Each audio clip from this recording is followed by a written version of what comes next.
Selamat pagi pemirsa, penolakan atas penerapan pajak pertambahan nilai atau PPN 12% mulai 1 Januari 2025 makin kuat pasca pengumuman keputusan pemerintah tetap memperlakukan rencana kebijakan tersebut. Penaikan PPN yang disebut pemerintah bakal disertai berbagai stimulus dan kompensasi bagi masyarakat rentan nyatanya tidak mampu meredakan keberatan publik. Pemerintah memang telah memberikan pengecualian pengenaan PPN 12% terhadap barang dan jasa yang dinilai sebagai kebutuhan pokok. Artinya barang lainnya yang merupakan mayoritas barang yang dikonsumsi oleh masyarakat sehari-hari bakal kena penaikan PPN dari 11% saat ini menjadi 12% bulan depan.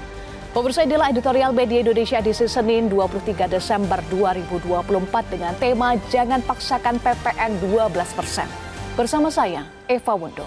Pemirsa, Anda juga bisa berpartisipasi dan berinteraksi melalui telepon interaktif di nomor 021 583 9900. Pemirsa, pagi hari ini telah hadir bersama saya anggota Dewan Redaksi Media Group, Abdul Kohar. Selamat pagi, Bang Kohar. Selamat pagi, Eva. Apa kabar, Bang Kohar? Alhamdulillah baik. Alhamdulillah sehat. Nanti kita akan bahas tema editorial pagi hari ini, jangan paksakan PPN 12%. Nah, kenapa jangan paksakan PPN 12%? Bang Kohar, apakah karena buruh dan pengusaha lantang menolak? Ini sesuai juga inline dengan headline Media Indonesia yang pertama kita bahas langsung, Bang Kohar. Fakta objektif itu menunjukkan bahwa di kalangan masyarakat saat ini daya beli itu belum naik lagi.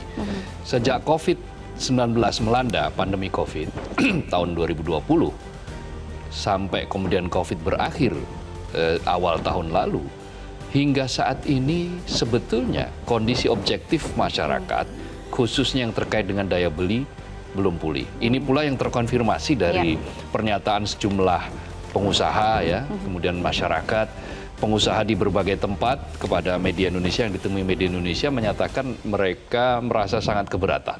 Di Tasikmalaya misalnya ada pengusaha bordir yang usahanya selama ini diekspor, ada yang diekspor, ada yang untuk di dalam negeri, dibawa ke Brunei, negara tetangga ya. Saat ini menghadapi situasi penurunan permintaan. Belum lagi kalau nanti 1 Januari PPN 12% diberlakukan, maka mereka akan makin kehilangan permintaan. Daya beli lesu, produksi tidak bertambah, ya otomatis mereka akan menghadapi situasi yang makin berat. Ketar-ketirnya adalah PHK ya, Mas Kohar? Pasti, pasti itu ujung-ujungnya karena fixed cost kan yang sangat memberatkan diantaranya adalah ya bagaimana ongkos-ongkos yang tetap itu bisa dikurangi, diefisiensiasikan.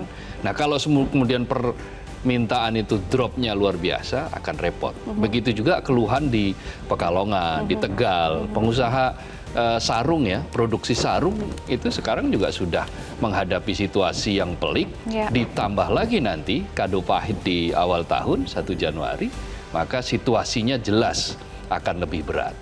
Maka PPN 12% ini menjadi pertanyaan publik, dikritisi bukan hanya oleh kalangan buruh yang notabene mengancam akan melakukan demonstrasi besar-besaran, tetapi juga dikritisi atau memberatkan para pengusaha, pelaku usaha, baik di level menengah, UMKM terutama, maupun pengusaha-pengusaha atas. Karena memang faktanya barang-barang yang dikecualikan itu jumlahnya tidak terlalu banyak. Kayak sandang itu kan dianggap sebagai kebutuhan primer, tetapi faktanya kan itu tidak masuk dalam pengecualian. Iya, betul. Menko Perekonomian bilang pengecualian, tapi menteri yang lain bilang dia bukan pengecualian. Ada beberapa beras misalnya, beras premium, apakah itu masuk pengecualian? Itu belum dijelaskan secara detail. Belum dijelaskan secara detail, tidak masuk. Yang masuk penjelasan kan medium ke bawah.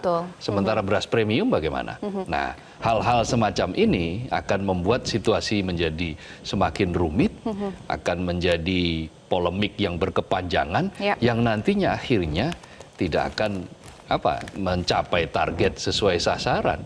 Inginnya mendapatkan fiskal. Iya, betul. Ingin menambah fiskal, menambal fiskal, tetapi faktanya yang dikeluarkan justru nanti akan lebih banyak.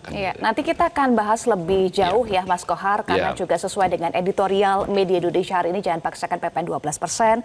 Tetapi kita masih juga di halaman pertama melihat ada yang menjadi pertanyaan publik bahwa di DPR juga ternyata saling tuding nih, Bang Kohar. Iya, betul ya, saling tuding menganggap bahwa ada yang menyebut lempar batu sembunyi tangan karena menganggap bahwa ini inisiatifnya PDIP, sementara PDIP mengatakan bukan inisiatif kami, itu inisiatif pemerintahan yang lalu di bawah kepemimpinan Presiden Jokowi. Kebetulan PDIP menjadi penyokong utama, kan begitu. Hanya 8 partai kan sudah menyatakan setuju terhadap PPN ini. Tetapi persoalannya kan bukan di situ. Kondisi objektif saat ini harus menjadi pertimbangan mestinya. Tidak serta-merta bahwa setiap undang-undang itu berarti diartikan zaklek seperti itu. Betul. Diartikan secara tekstual seperti itu tidak. Tetapi kondisi objektif tetap harus diperhatikan. Kondisi objektif harus menjadi pertimbangan utama seharusnya ya. Nanti kita bahas lagi, kita akan beralih ke headline media Indonesia yang kedua. Di halaman 2, KPU bersiap hadapi gugatan. Ini terkait dengan sengketa pilkada ya ke MK. Bagaimana kemudian persiapan dari KPU untuk hadapi gugatan tersebut, Mas? Ya, KPU fokus beberapa hal, yaitu menyangkut juga bagaimana putusan MK, bagaimana persiapan data-data, dokumen-dokumen pasti. Yang terjelas akan ada 312 permohonan. Uniknya ada 8 permohonan itu pemohon untuk calon tunggal. Betul.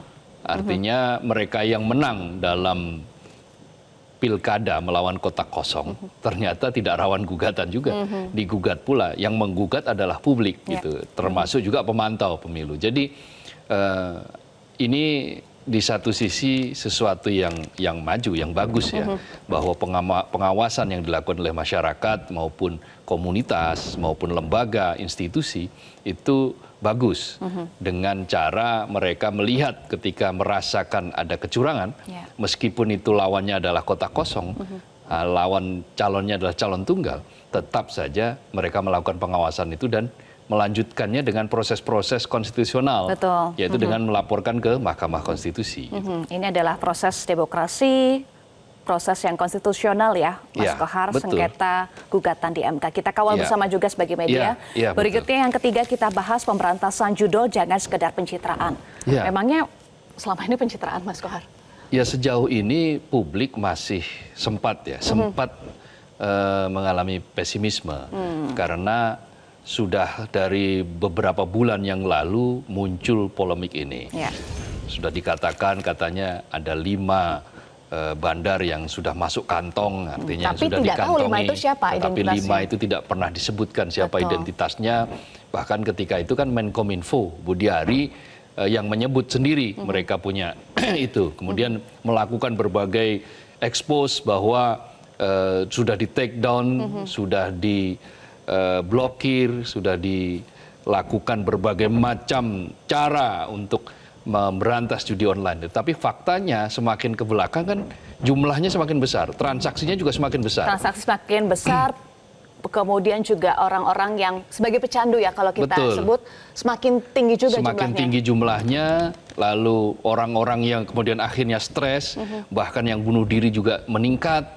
Dari data-data semacam itu, lalu menjadi pertanyaan mengapa kok ini tidak segera dilakukan? Apa tidak serius? Apa tidak serius? Nah, inilah yang diingatkan oleh Komisioner Kepolisian, Kompolnas, supaya aparat tidak main-main dengan ini.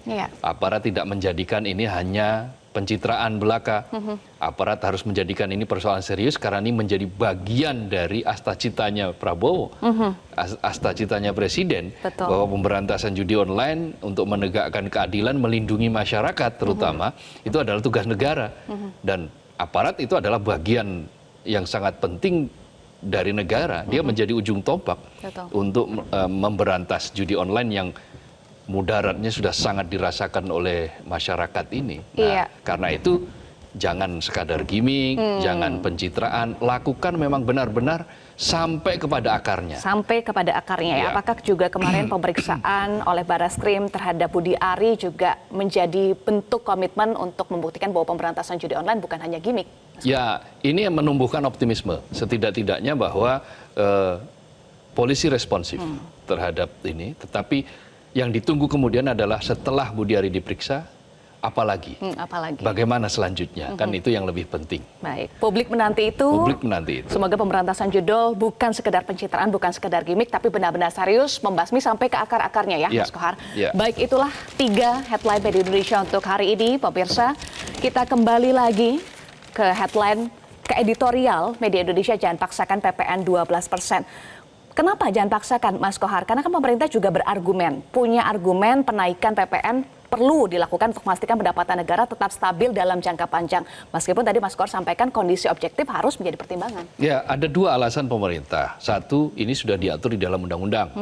Itu Undang-Undang Nomor 7 tahun 2021 tentang harmonisasi peraturan perpajakan. Yang itu sudah diketok pada disetujui oleh DPR tanggal 7 Oktober tahun 2021. Di bulan November kemudian disahkan, ditandatangani oleh Presiden ketika itu. Betul. Nah, di dalam pasal di undang-undang itu ada aturan bahwa PPN akan dinaikkan secara bertahap. Pada 1 April 2022, PPN yang tadinya 10% naik menjadi 11%.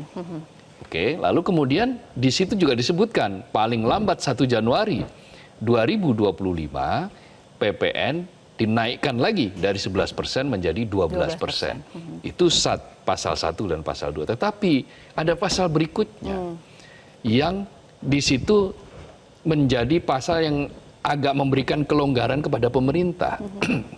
Bahwa aturan PPN itu sepenuhnya bisa diatur oleh pemerintah.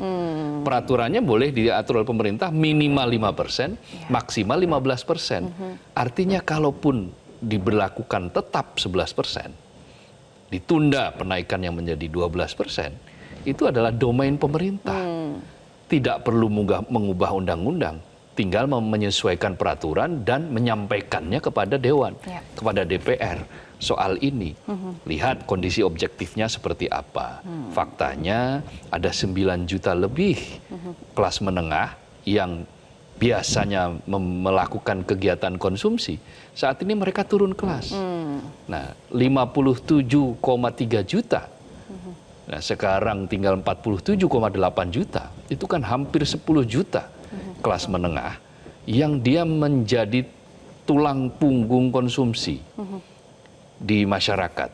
Nah, tulang punggung konsumsi ini juga menjadi tulang punggungnya pertumbuhan ekonomi. Saat ini pertumbuhan ekonomi kita itu lebih dari separuhnya, 53%, 52-30%, itu ditopang oleh konsumsi rumah tangga. Lah kalau konsumsi rumah tangganya itu masih belum bangkit, masih belum baik, bahkan turun, kecenderungan turun di mana-mana pasar modern mulai sepi, mall bahkan ada yang tutup. Itu soal daya beli ya. Itu kan ada kaitannya dengan daya beli. Ada yang bilang katanya mereka pindah ke online. Tetapi faktanya di online pun juga tidak terjadi kenaikan yang sangat signifikan.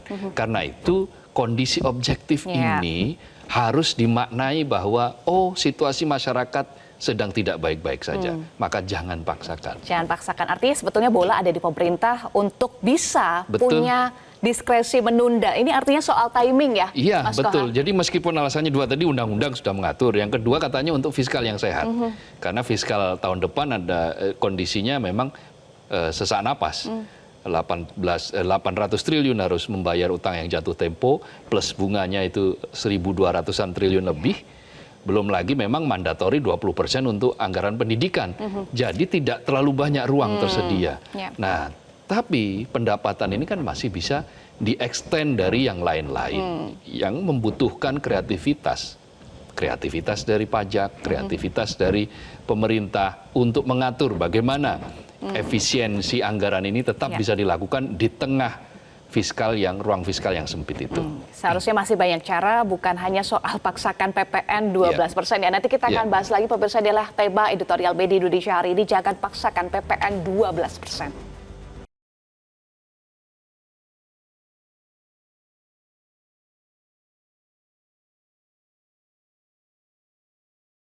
Jangan paksakan PPN 12%.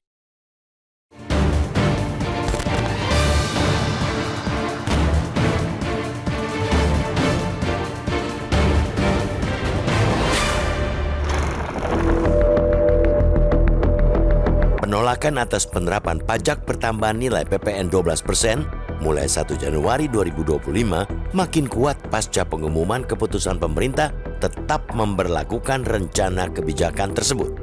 Penaikan PPN yang disebut pemerintah bakal disertai berbagai stimulus dan kompensasi bagi masyarakat rentan nyatanya tidak mampu meredakan keberatan publik. Pemerintah memang telah memberikan pengecualian pengenaan PPN 12% terhadap barang dan jasa yang dinilai sebagai kebutuhan pokok. Artinya, barang lainnya yang merupakan mayoritas barang yang dikonsumsi masyarakat sehari-hari bakal kena penaikan PPN dari 11% saat ini menjadi 12% bulan depan.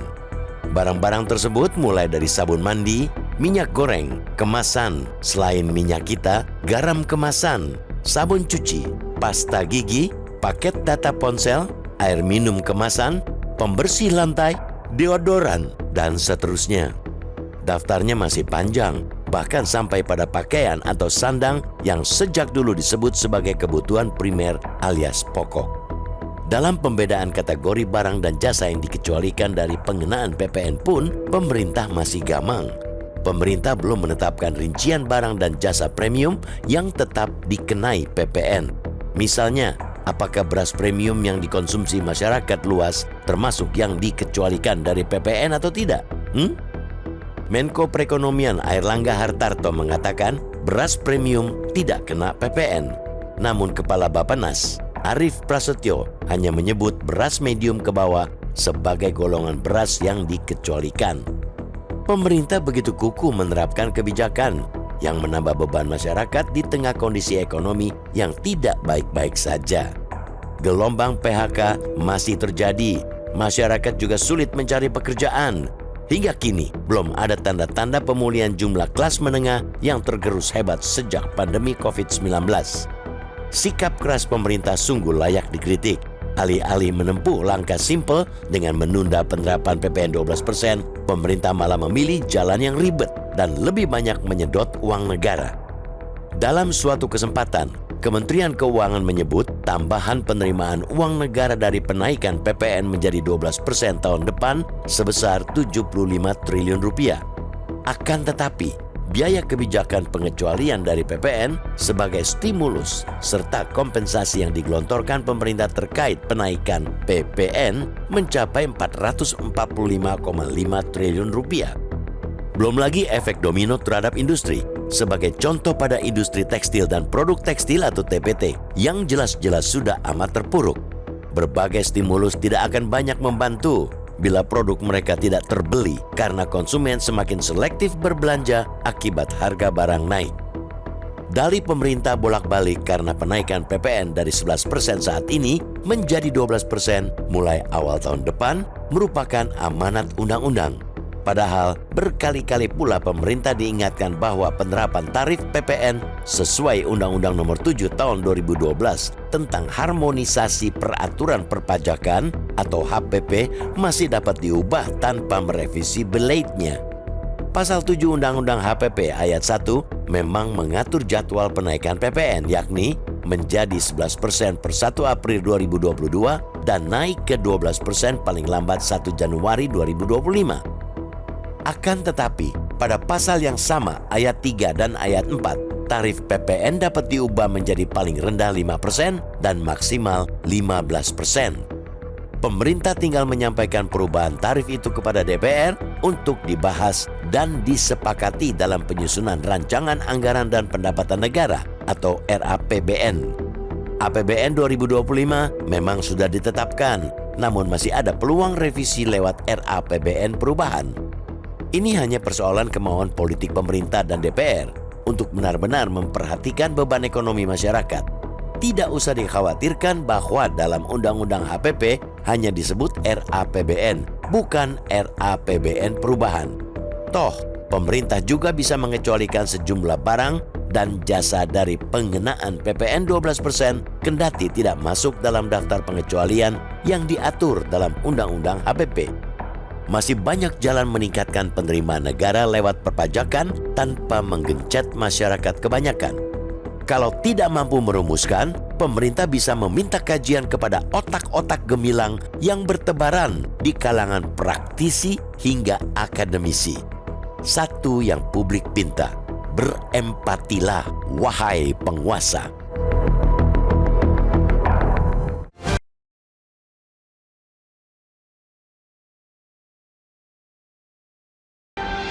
Pemirsa, kami akan bahas lebih lanjut usai jeda dan kami ingatkan pemirsa Anda bisa berpartisipasi dan berinteraksi terkait tema yang kami bahas dalam editorial hari ini. Jangan paksakan PPN 12% melalui telepon interaktif di nomor 0215839900. Kami akan kembali sesaat lagi untuk Anda.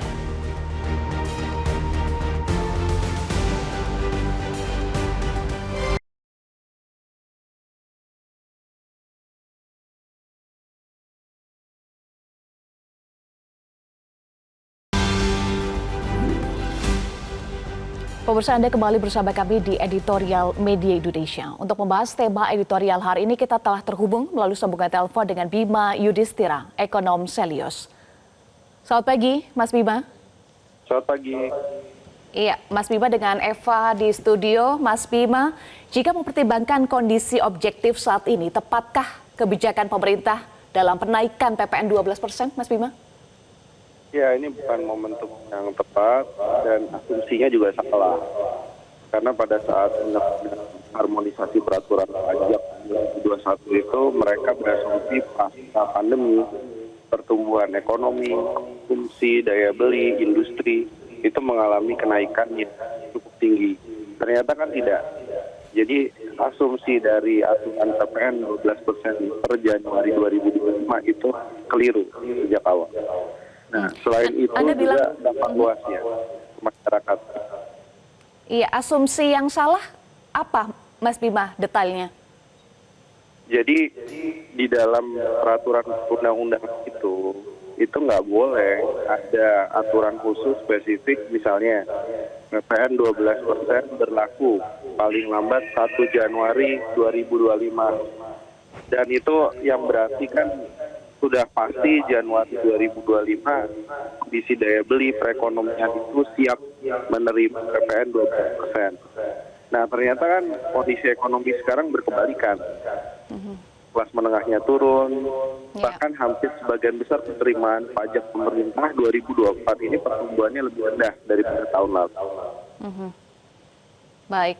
Lalu terkait dengan penaikan atau kebijakan penaikan PPN 12%, sektor apa saja atau produk apa saja yang akan paling terdampak, Mas Bima? Hampir semua produk terdampak. Contohnya begini, bahan kebutuhan pokok seperti beras itu dianggap dikecualikan ya dari PPN. Tapi kan BBM itu kena PPN. Kemudian kendaraan untuk mengangkut berasnya dari petani atau dari penggilingan beras ke pasar, kendaraannya itu kena PPN 12%. Jadi hampir semua rantai pasok itu semua menjadi objek dari PPN 12%. Makanya PPN 12% ini jangan hanya dilihat, oh sembako nggak kena. Sembako tetap kena secara tidak langsung dari kebijakan PPN 12%. Baik, banyak sektor kemudian produksi produk-produk konsumsi masyarakat yang akan terdampak, kemudian dampaknya terhadap daya beli masyarakat terutama kelas menengah ke bawah bagaimana, Mas Bima? Ya, studi kita itu melihat bahwa kelas menengah akan ada tambahan pengeluaran Rp354.000 per bulannya. Itu karena tadi sifat PPN dari produsen sampai ke konsumen itu dikenakan berkali-kali. Kemudian yang kedua, untuk orang miskin itu terdapat kenaikan pengeluaran Rp110.000 per bulan. Padahal garis kemiskinannya Rp600.000 per bulan per orang. Jadi sangat signifikan bagi orang miskin. Baik, jadi ada kenaikan pengeluaran, tadi asumsinya perkiraannya untuk kelompok yang menengah bisa sampai 300 ribuan ya, Mas Bima. Kemudian untuk yang ke bawah itu ada 100 ribuan, artinya bisa sampai 1 sampai 4 juta rupiah kenaikan pengeluaran yang akan dirasakan oleh masyarakat. Ya, per tahunnya ya. Per tahunnya. Jadi memang besar sekali. Baik. Tapi kan pemerintah juga sudah menyiapkan berbagai insentif yang digelontorkan untuk meringankan dampak kenaikan PPN. Apakah ini cukup sebagai jaring pengaman? hampir sebagian besar seperti beras atau subsidi tambahan diskon listrik itu berlakunya kan hanya 2 bulan. Jadi artinya bulan Januari, Februari. Nah bulan Maret itu udah mulai masuk Ramadan. Jadi begitu subsidinya dicabut karena sifatnya temporer, itu akan terjadi lonjakan harga luar biasa. Kemudian sebagian besar insentif dan subsidi di paket ekonomi itu hanya mengulang saja. Mobil listrik sebelumnya juga udah dapat insentif. Kemudian dari perumahan, PPN di pemerintah sebelumnya juga sudah. Jadi hampir tidak ada kebantuan dari paket ekonomi yang dikeluarkan. Saya khawatir begini. Dari pemerintah menargetkan 75 triliun dan tambahan penerimaan negara PPN 12%. Sementara untuk mengobati penurunan daya beli karena PPN 12%, itu anggaran yang dibutuhkan APBN jauh lebih besar lagi. Jadi ini sebenarnya masuk kantong kiri, keluar kantong kanan aja. Baik, tetapi pemerintah meyakini bahwa kenaikan PPN 12% punya manfaat untuk jangka panjang. Bagaimana Anda menilai argumentasi pemerintah ini? Kalau rasio pajak sebenarnya bukan dengan PPN 12%. Karena justru PPN 12% itu bersifat regresif. Artinya hampir semua kelompok masyarakat dia membayar tarif yang sama. Jadi kalau dampak jangka panjang justru yang paling miskin ini yang akan susah jadi kelas menengah. Kelas menengah jadi orang kaya baru karena kebijakan menaikkan pajak. Jadi kalau mau menaikkan rasio pajak bukan tarifnya yang diutak-atik, tapi kepatuhan pajaknya, luasan basis pajaknya. Itu yang harusnya dilakukan. Ya, selain mengejutkan lagi soal kepatuhan pajak, apalagi kebijakan yang bisa lebih tepat menggantikan penaikan PPN 12%, Mas Bima? Sebenarnya dari PPN 12% sendiri, kalau bisa dikejar kepatuhan pajak digital, itu udah besar sekali. Tapi kalau ya, pajak apa yang baru, banyak sekali. Salah satunya kita belum punya pajak kekayaan. 50 orang terkaya itu bisa 2% dari aset dipajak, itu dapat 81 triliun. Kemudian ada pajak ekstraktif, ada windfall profit tax. Jadi bisa di-list mungkin lebih dari 50-an jenis pajak baru yang bisa untuk menggantikan PPN dan imbasnya lebih besar ke penerimaan negara, mengganggu daya beli. Baik, terima kasih Mas Bima Yudhistira Ekonom Selios sudah bergabung bersama kami di Editorial Media Indonesia. Mas Kohar, disampaikan oleh Mas Bima bahwa momentum dan asumsi pemerintah salah saat ini. Belum lagi hitung-hitungan jumlah kompensasi, kemudian jumlah insentif yang digelontorkan untuk 2025 itu tambahannya bisa sampai 265 triliun. Ya. Sementara yang dihasilkan dari penaikan PPN dari tadinya 11% menjadi 12%, itu hanya 75 triliun. Memang betul itu kalkulasi matematis, tetapi kalkulasi matematis itu kan menjawab bagaimana ruang fiskal itu bisa terjaga secara sehat. Nah, kalau yang digelontorkan itu lebih besar daripada yang dihasilkan, tentu kita kembali kepada istilah besar pasak daripada tiang. Artinya besar pengeluaran daripada pendapatan. Ya. Sudah begitu, ongkos sosialnya juga akan lebih mahal. Karena ada protes, ada demonstrasi, lalu ada keengganan, lalu ada rasa, bahkan mungkin rasa kefrustrasian dari sebagian masyarakat, lalu muncul misalnya mogok buruh, mogok untuk membayar pajak dan seterusnya, yang akibatnya jauh lebih besar daripada manfaat yang dipetik. Nah, untuk jangka panjang bagaimana? Kita harus melihat, kondisi objektif itu harus kita lihat. Ya. Betul tadi yang dikatakan oleh Mas Bima Yudhistira, bahwa undang-undang ini dirancang ketika asumsinya bahwa di tahun 2025 itu ekonomi kita tumbuh sama atau lebih tinggi daripada sebelum COVID. Tetapi faktanya kan tidak. Ya. Sejak COVID ini kan rata-rata kita tumbuh di 5%. Bahkan dalam 10 tahun terakhir rata-rata kita tumbuh cuma 5%, 5, sekian persen. Belum mencapai pada peak yang dimana kita pernah mencapai pertumbuhan 5,5 hingga 6%. Ya. Nah, kalau kondisi asumsinya keliru, maka ya jangan lupa untuk membenarkan kondisi yang saat ini. Untuk mengoreksi kekeliruan itu. Caranya bagaimana? Oh, ini kondisi objektifnya belum layak untuk dinaikkan PPN menjadi 12%. Maka perlu dilakukan adjustment atas kondisi objektif saat ini. Wong anggaran ketika kita pandemi saja bisa bisa disinkronisasi lagi kan, bisa disisir wilayah-wilayah mana yang kemudian direalokasikan.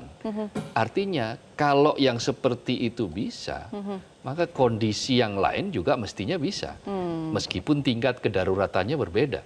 Tetapi penurunan kelas menengah dalam jumlah yang 9 juta lebih, itu sebetulnya sudah mengarah kepada darurat. Darurat daya beli.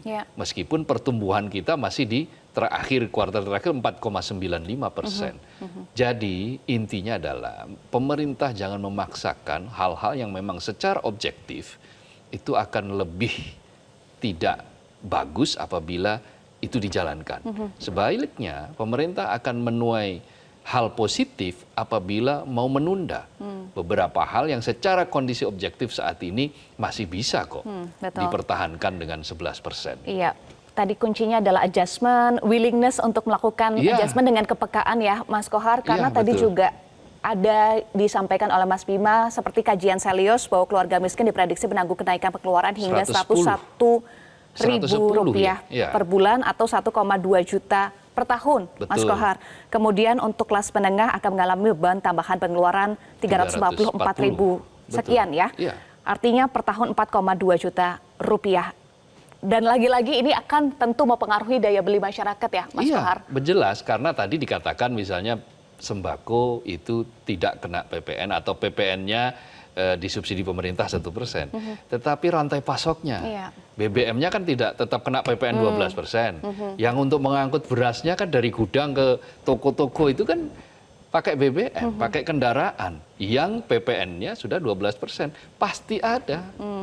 Akibat dari penaikan itu tetap. Meskipun, meskipun sembako, kecuali kalau misalnya BBM khusus sembako juga ditanggung subsidi 1% oleh pemerintah, itu akan lain soal. Tetapi semua rantai pasok saat ini kena PPN 12% kalau nanti diberlakukan 1 Januari. Ya, meskipun pemerintah juga menggelontorkan stimulus, insentif, tetapi disampaikan oleh Mas Bima ini tidak cukup, Mas Kohar. Iya, jelas. Karena memang faktanya stimulus yang disampaikan saat ini ternyata hanya mendongkrak sangat kecil.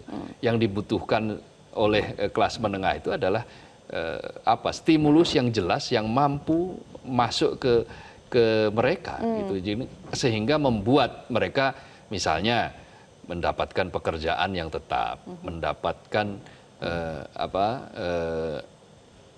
berbagai macam jaminan-jaminan sosial yang mereka juga dapatkan, yang mungkin hilang karena mereka tadinya kerja di pekerjaan formal, sekarang menjadi pekerja informal karena terkena PHK misalnya.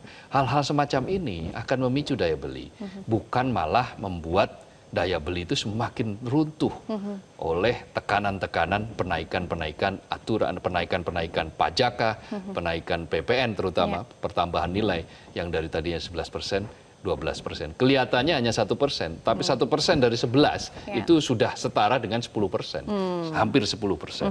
Dan tadi juga Mas Bima sampaikan, sebetulnya masih banyak kebijakan yang bisa dilakukan, termasuk juga kepatuhan wajib pajak untuk pihak-pihak tertentu. Nanti kita akan bahas lagi pemirsa, tetapi usai jeda tetaplah bersama kami.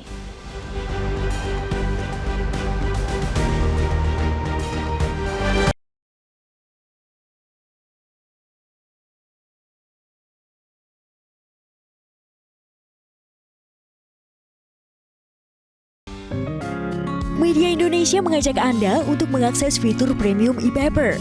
Dengan sajian konten berbasis intelektual dan meneguhkan kebangsaan, Media Indonesia tampil dengan lebih dinamis melalui e-paper Media Indonesia yang dapat Anda akses kapan saja, di mana saja.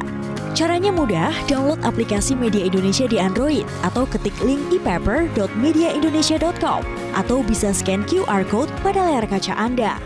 Klik tab e-paper di bagian samping layar tablet Anda, daftarkan data diri, serta pilih paket berlangganan e-paper Media Indonesia sesuai dengan kebutuhan Anda. Nikmati juga bonus spesial tambahan 4 halaman rubrik fokus setiap hari.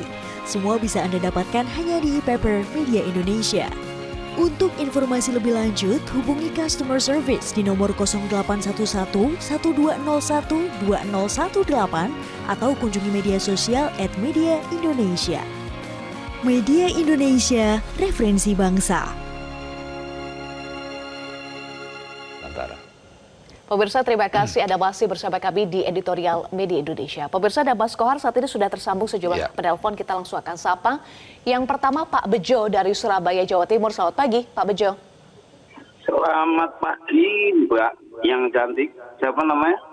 Saya Eva Wondo, Pak Bejo. Salam kenal. Silakan Pak Bejo. Iya, terima kasih. Kesempatannya. Begini, Mbak. Ini mewakili jalan saya ini orang awam. Orang awam, rakyat jelata. Kemudian kaget dengan adanya berita kebijakan pemerintah menaikkan BPN 12%. Sedangkan hidup saya saja ini wis gak karu-karuan ya, kalau istilahnya orang Surabaya. Sudah lihat menanggung hidup nih, biaya hidup ini. Nah, gini maksud saya. Kita ini kayaknya kok bangsa ini kehilangan jati diri. Kita kembali flashback ke masalah saat kita merebut kemerdekaan. Leluhur kita itu sudah berkorban baik nyawa, harta dan sebagainya untuk merebut kemerdekaan yang dijajah Belanda saat itu. Ya, kita mengingat pada saat itu Belanda menjajah kita itu mengeruk harta kekayaan kita, rempah-rempah dan sebagainya, dibawa ke Belanda untuk memakmurkan rakyat Belanda. Nah, kita sekarang kudunya seharusnya dipaksa. Yang dipaksa itu bukan rakyat untuk membayar pajak, dipaksa itu ya pemerintah, Pak Prabowo dan anak buahnya itu. Untuk memakmurkan rakyatnya itu bagaimana caranya mengeruk harta kekayaan dari luar negeri untuk rakyatnya. Yaitu mungkin dengan menarik investor sebanyak mungkin. Salah satu caranya. Baik. Jangan dibebankan ke rakyat. Lihat dia itu kan orang pinter-pinter kok. Ya makanya itu saya tadi ngomong bahwa kita ini sudah kehilangan jati diri. Bangsa ini jati dirinya sudah luntur. Mengacu pada leluhur kita yang menghadiahkan rakyatnya sebuah kemerdekaan. Nah, kan jelas perjuangannya hidup atau mati untuk rakyat. Dihadiahkan untuk rakyat merdeka. Nah, sekarang sudah merdeka ya kudunya seharusnya pemerintah ini menghadiahkan untuk rakyatnya kemakmuran, kesejahteraan yang betul-betul hakiki. Program 100 hari belum selesai. Ada program kedaulatan pangan belum jelas, belum berhasil. Kok sudah ada kebijakan membebankan pada rakyat? Ini bagaimana? Gitu loh, Mbak.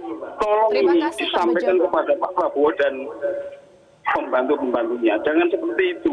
Rakyat itu sudah istilah soro, Mbak. Sengsara. Gitu loh. Baik, matur nuwun Pak Bejo dari Surabaya. Berikutnya Pak Abu dari Tangerang. Selamat pagi Pak Abu. Pagi. Silakan Pak Abu. Selamat pagi Pak Komar. Selamat pagi Mbak Wondo. Ya, pagi. Ini saya singkat aja ini. Kayaknya pemerintah ini ya, kalau kurang duit, naikkan pajak atau pinjam di luar negeri gitu aja caranya. Kayaknya ini tim ekonomi Pak Prabowo ini harus diganti ini. Kayaknya udah jenuh ini. Banyak yang lebih brilian dari itu. Ya. Kemudian selama ini tim ini kan dipakai oleh Pak Jokowi sudah 10 tahun lebih. Ekonomi kita pertumbuhannya paling tinggi 5%. Mungkin kalau diganti ada pikiran-pikiran yang lebih brilian dan seger gitulah. Karena 5 tahun yang akan datang kalau begini terus mah bukannya maju, kita ini makin mundur.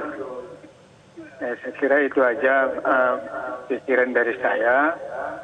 Carilah ahli-ahli yang lebih seger pemikirannya, yang lebih mantap gitu. Terima kasih. Terima kasih Pak Abu dari Tangerang. Berikutnya Ibu Indra dari Cirebon, Jawa Barat. Silahkan Ibu Indra, selamat pagi. Wondo dan Bung Abdul Qahar. Assalamualaikum warahmatullahi wabarakatuh. Waalaikumsalam warahmatullahi wabarakatuh. Soalnya bergulir dari tahun 2022.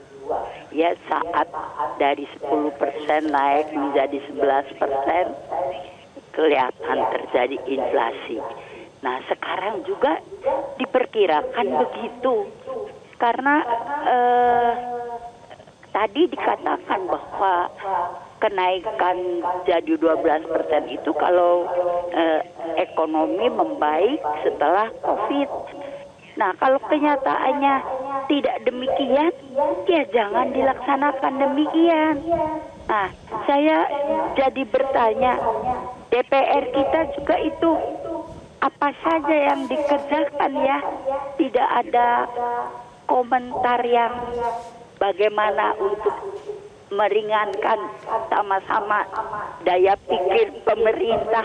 Tadi Bapak yang barusan mengatakan barangkali ada yang lebih kompeten lagi.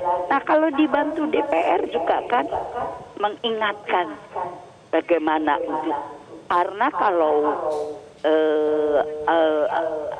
itu bertambah, inflasi bertambah, itu konsumsi rumah tangga juga melemah. Ya.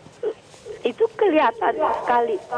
Nah, untuk mendapatkan uang dengan segera, nah kita lihat kemarin aja yang demonstrasi kan ada.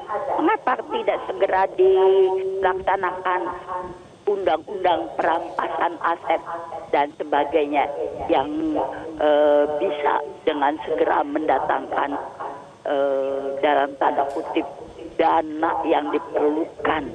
Nah, kalau dengan stimulus yang dilakukan, ada bentuk potongan pajak, iuran ketenagakerjaan, bantuan pangan, ada diskon harga listrik. Waduh, itu malah jadi rumit. Ya, kenapa yang nggak sederhana aja? Masa tidak bisa di stop kenaikan PPN 12%? Kemudian dibahas lagi bagaimana penyelesaian yang sebaik-baiknya dan supaya DPR kita juga segera bekerja. Terima kasih. Baik. Terima kasih. Waalaikumsalam. Waalaikumsalam warahmatullahi wabarakatuh. Terima kasih Ibu Indra dari Cirebon, Pak Abu dari Tangerang, dan Pak Bejo dari Surabaya. Masyarakat mengkritik Mas Kohar kebijakan penaikan PPN 12% karena membebani masyarakat. Iya, karena pasti yang paling kena akibat PPN 12% itu adalah konsumen, publik.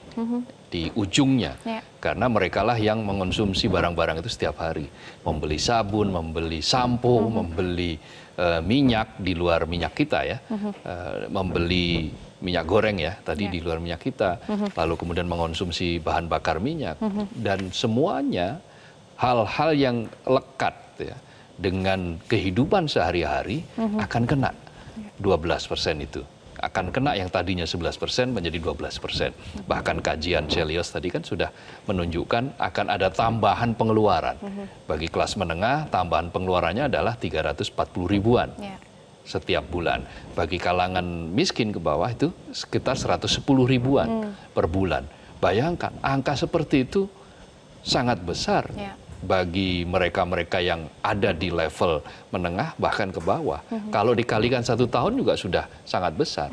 Itu sudah bisa digunakan untuk hal-hal lain yang mungkin untuk lebih produktif. 1-4 juta per tahun. Betul, artinya dampak yang langsung mengenai masyarakat itu tentu membuat masyarakat keberatan. Dan suara penelpon tadi mewakili masyarakat kebanyakan yang memohon kepada pemerintah agar berempati dengan situasi yang ada saat ini. Karena faktanya bahwa yang keberatan terhadap PPN dari 11% menjadi 12%, itu ya bukan hanya masyarakat luas, tapi juga para pengusaha yang mereka produknya tergantung kepada konsumen, tergantung pada daya beli masyarakat. Karena ini saling berkaitan ya, Mas Kohar, masyarakat, buruh, pengusaha, Iya. semuanya saling terkait. Betul ya, apa gunanya mereka memproduksi banyak, tapi kalau barang itu kemudian menumpuk di gudang karena tidak laku. Permintaan rendah. Permintaan rendah, tidak Karena daya laku beli. karena daya beli rendah. Iya. Bukan karena produknya tidak berkualitas loh. Produknya berkualitas, tetapi masyarakat ya nanti dulu deh. Iya, jadi misalnya, apa kebijakan yang menunda. tepat nanti kita akan bahas lagi pemirsa, Ya. tetapi usai jeda tetaplah bersama kami di Editorial Media Indonesia.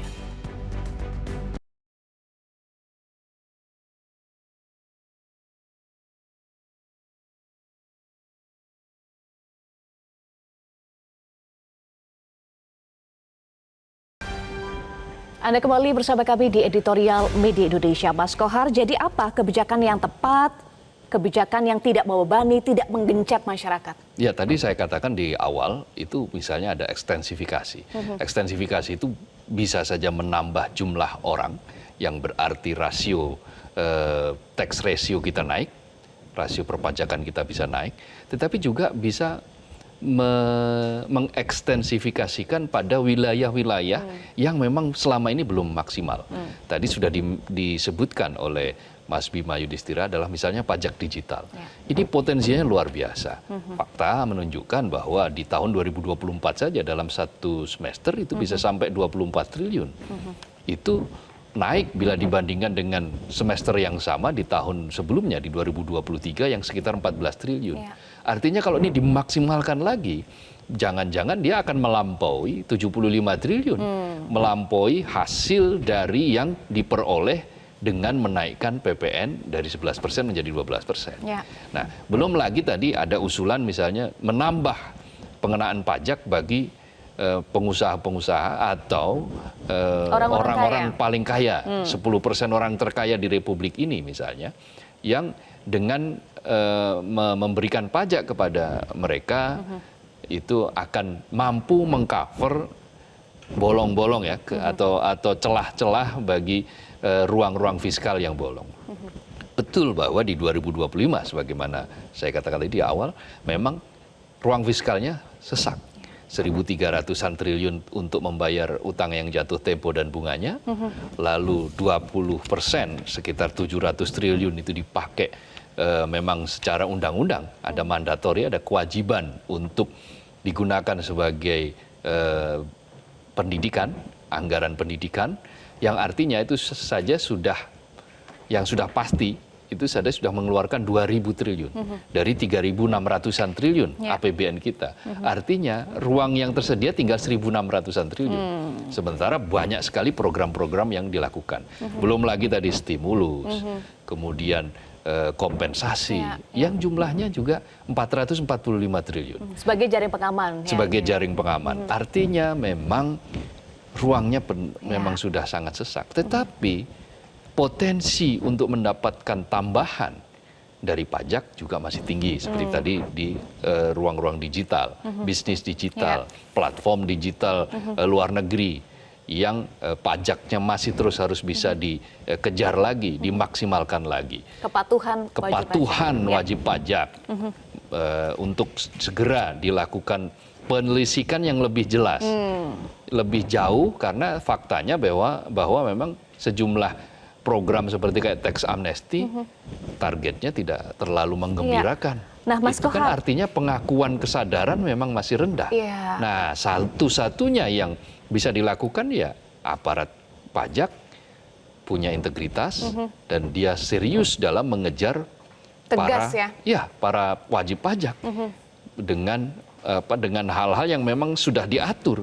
Jangan sampai kemudian menyembunyikan harta atau mencuci uang dan seterusnya. Semua itu apabila kebocoran-kebocoran itu bisa dikurangi, maka sebetulnya kita tidak perlu menerapkan pajak PPN 12%, karena itu sudah paling tinggi di Asia Tenggara. Betul, paling tinggi di Asia Tenggara. Mas Kohar, sebetulnya hal-hal yang tadi Mas Kohar sampaikan soal penerimaan pajak tanpa membebani masyarakat, itu kan bukan hal-hal baru ya, Mas Kohar. Tadi betul. Mas Bima sampaikan juga ada 50 potensi pajak baru yang bisa dioptimalkan, bukan yang membebani masyarakat. Tetapi masalahnya berarti di sini willingness dari pemerintah dan DPR, Mas Kohar. Ya, keseriusan, kemudian keberanian untuk melakukan atau menegakkan aturan, lalu juga ada problem integritas pastikan ya.